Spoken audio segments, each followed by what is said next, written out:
ไอเจ๊สองคนนี่งามเดียวงามแล้วมาพี่น้องมา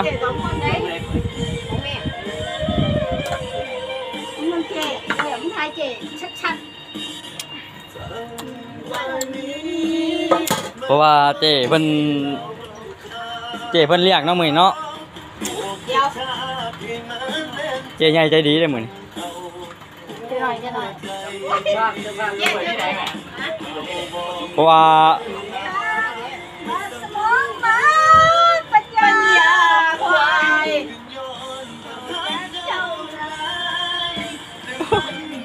ใครก็ได้บอกบ้างมึงจะเล่าไปเนี่ยมาเด้อมากินยำ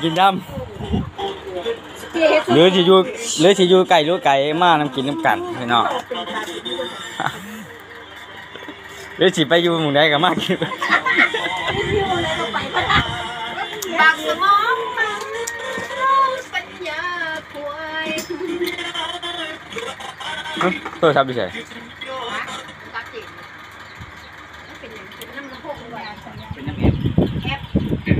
มามื้อนี้วันอาทิตย์ครับกินน้ำกัน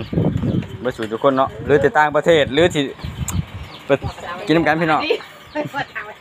หรือสีไก่หรือไก่กินน้ำกันเต็มเลยผม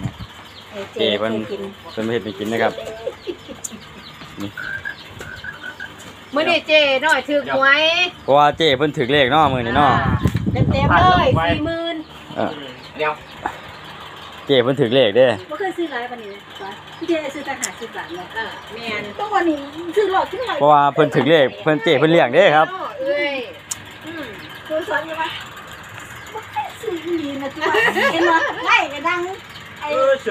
แม่นเจอ